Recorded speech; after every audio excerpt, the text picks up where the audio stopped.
Hello again. Welcome to the second lesson in the free Sinnaps online training course. Today's content is at an intermediate level and we're going to see everything to do with managing our project teams, resources and costs. These are the items we'll touch on over the next 20 minutes.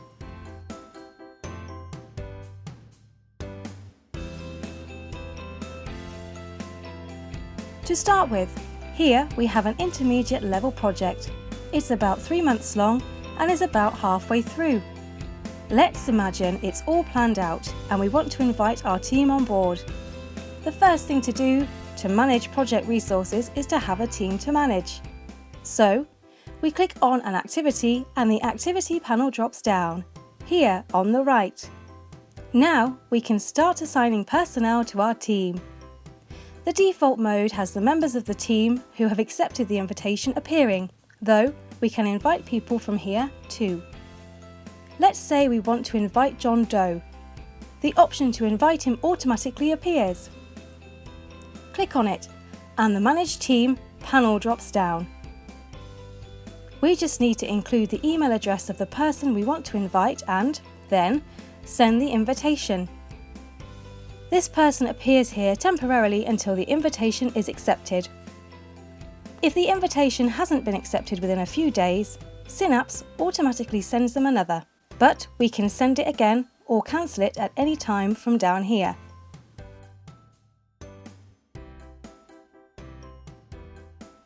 In the meanwhile, the project owner is assigned to the person who creates the project. This person will always have the authorization of a project manager.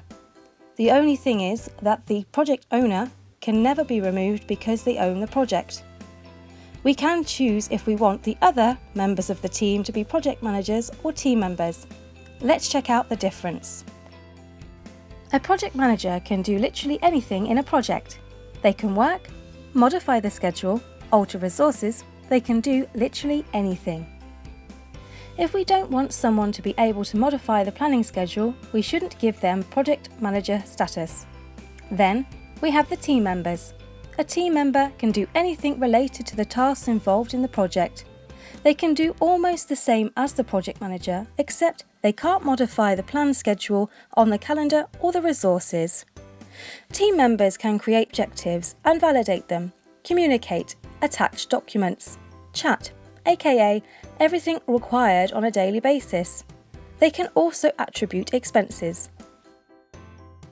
Having explained this, on the right we can see the option for whether to see costs. In other words, the user won't be able to see the costs of anything they haven't created.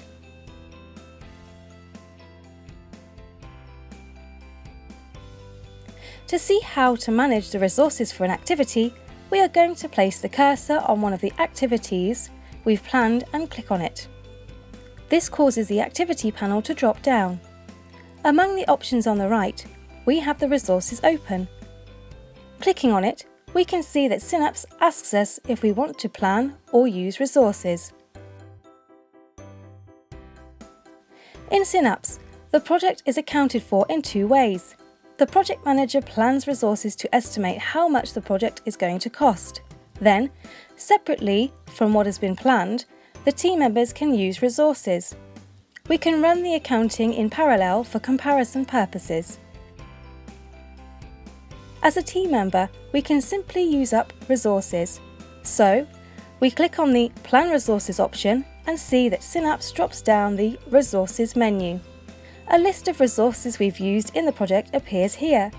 But for the purposes of this demo, let's have a look at the various types of resource.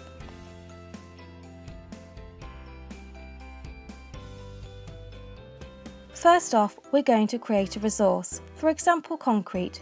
As the tool can't find concrete, it asks whether we want to create it. When we do so, a resource panel drops down. We can see we have the name. We can edit it from here. Then we have the area in the panel to define the properties of the resource and another where we can plan. The first thing to do is to define the properties. We aren't dealing with a person in this case. Here we can define a unit of measurement for the resource. In this case, we could say that we measure the concrete in tonnes and then give it a cost. The cost must always be in accordance with the measurement unit chosen. If we buy this resource in tonnes, we must have it here in tonnes. It must always be the thing that makes the cost vary. In this case, we could put €90 per tonne, for example. Now, all we need to do is say that we're going to use, for instance, let's say we're going to use some 10 tonnes in total. If we click on the drop-down menu, we can see that Sinnaps also gives us the option to plan by the day, week, month, or overall. If we put 10 tonnes in total, then Sinnaps will always count 10 tonnes no matter the length of the activity. If we put 10 tonnes a day, what happens is that Sinnaps then counts based on the length of the activity. We can see it's calculated a cost of €900 or 10 tonnes if we insert 10 tonnes per day. We can see the price varies, and now it has calculated a cost of €4,500. In the Activity Resources section, we can see a total for the number of resources currently planned, plus the total resources used up, in this case 0, and the balance. Here we have a positive balance of €4,500 because we've planned €4,500 or 50 tonnes. However, we haven't used anything yet. During the planning stage, we can also add in a description of what we want this resource to be used for. For instance, we could put 10 tonnes to flatten the terrain. We could plan a little more and say, well, let's add an extra tonne for a load-bearing wall. We've created something tangible so far. Now, we're going to create an intangible resource, something more abstract. This means we can carry on adding as much planning as we want, with everything mounting up. In the case of a non-existent plane ticket, we need to create one. How do we measure a ticket to London? We could do it in units or go for something a little different. In this case, the tickets to London are calculated in prices for singles or returns. So for instance, let's choose a return trip and the cost we're going to use. For example, €200. We can see that automatically for a return trip we're going to use a total of 2 tickets.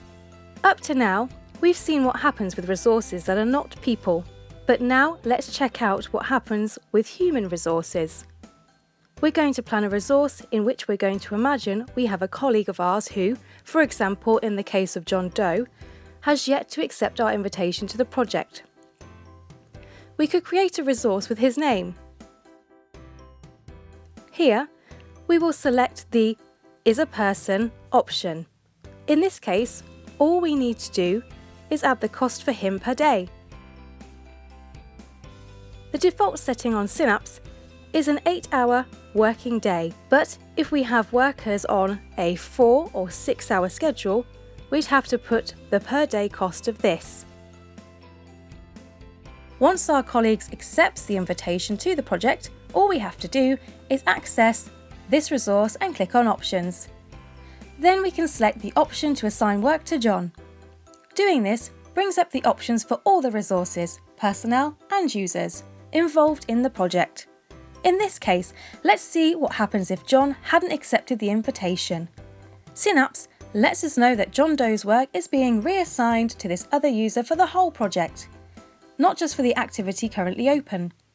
We click Accept, and all the work in the project assigned to this person is reassigned to a new user.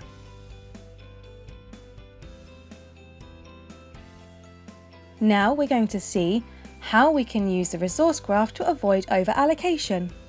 Let's open up an activity and assign work to me personally. Let's assign me some work. We can see here that 40% of our work is assigned and given a cost. Nothing has been spent on this activity yet, and we're going to plan a little more. So, click on the options and we'll see that the first option asks us if we want to see the resource in the form of a graph. It shows us all the days on the calendar and, When we click on it, we'll see the percentage occupied or the percentage of assigned load for a resource for a specific day. It also shows us the resources we've selected and which activities those resources are assigned to. Let's say we want to assign this resource to another activity. Click on it again and choose Plan a Resource. In this case, we'll choose the resource we want to plan and just put, for example, the number of hours we have per day. We'll consume a cost, or we'll have a cost of 6 hours per day. We can see that as we make changes, so the graph adjusts to them.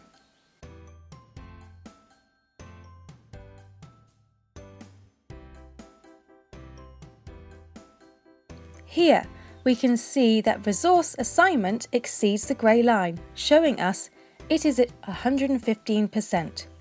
The grey line always represents 100% of the load. In other words, everything that goes over the dotted line will be considered over-allocation. We can see that this may be caused by these two activities overlapping. So, our options are either to reassign one of these activities to another resource or to reduce the number of hours we want this person to work.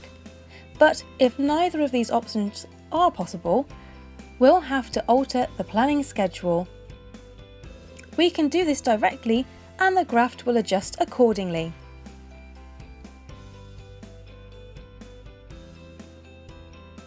I've modified this activity instead of that one because, as we saw in the previous lesson, as it is on the upper line in our planning, modifying it implies changing the duration of the project.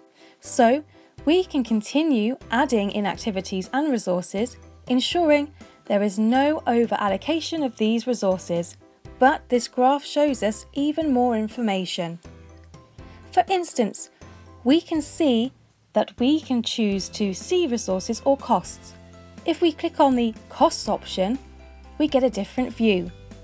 Here, we can find out what the resource is costing us every day. If we click on the accumulated consumption for the resource, we'll see what this resource will have cost on each specific day during the planning. What this does is allow us to click on an individual day and know that the resource would have used up to 70 hours, or what it would have cost us if we chose the cost graph instead.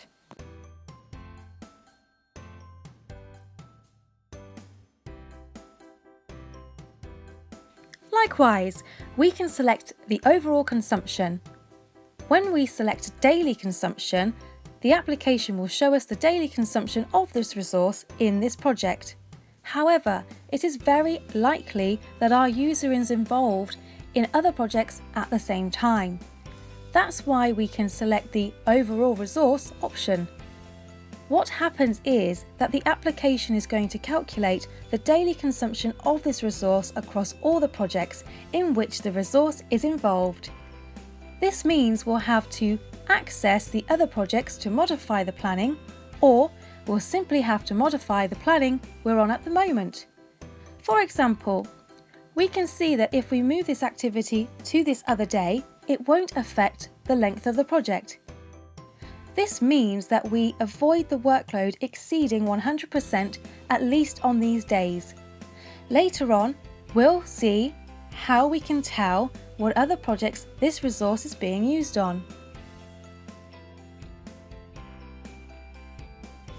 Another way we can access resource consumption is by using our projects browser. All projects have a browser in the lower section where we can find lots of information. We can search for activities, resources, documents, objectives, labels, and subtasks. Doing so gives us not only the resource graph, but also highlights the workflow which this resource is being used in. Using the upper line, we can view all the activities in which the resource is being used. Further down, we can see the other activities and, at the bottom, the resource graph. Now we're going to see how using a resource is exactly the same as planning one.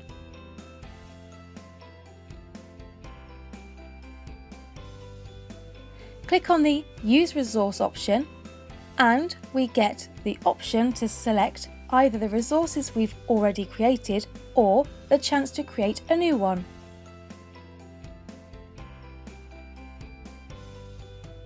We'll say we've been working for a total of 4 hours.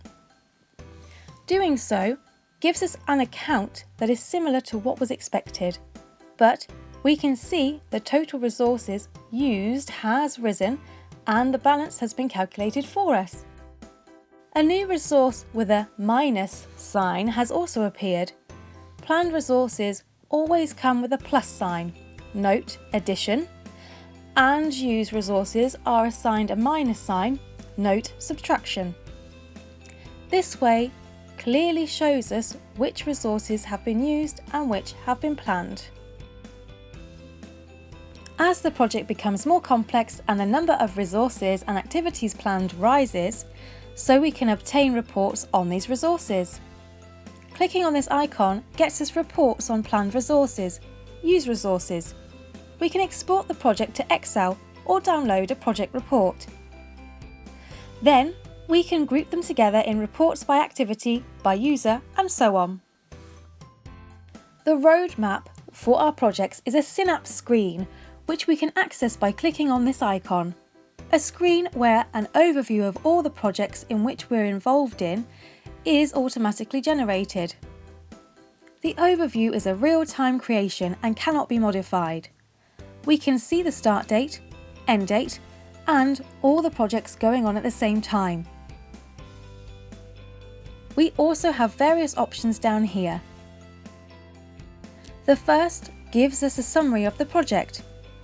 This project summary shows us the names of the projects, their start dates and end dates. Our role, project progress in %, our estimated cost, and if this is a new project or one based on a template. Here, we can also select dates between which we want to see our projects. Previously, we saw how the resource graph showed which resources are over-allocated as a result of being used in various projects. If we want more details, we come here and click on this icon. Doing this loads a list of everyone working on the projects for which we are the project manager or project owner.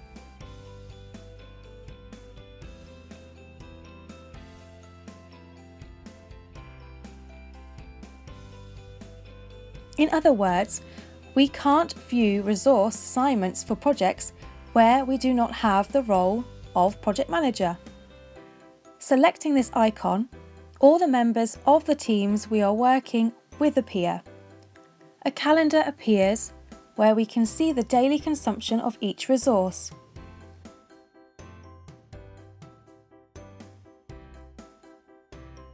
We can move around using the scroll bar and, in this case, the days on which the resource is not over-allocated are shown in green. We can also see the days on which the resource is over-allocated. Further down, we can see the list of projects in which each resource is involved and find out on exactly which days the resource is over-allocated and on which projects. Likewise, we can also download reports, export projects, and so on from here.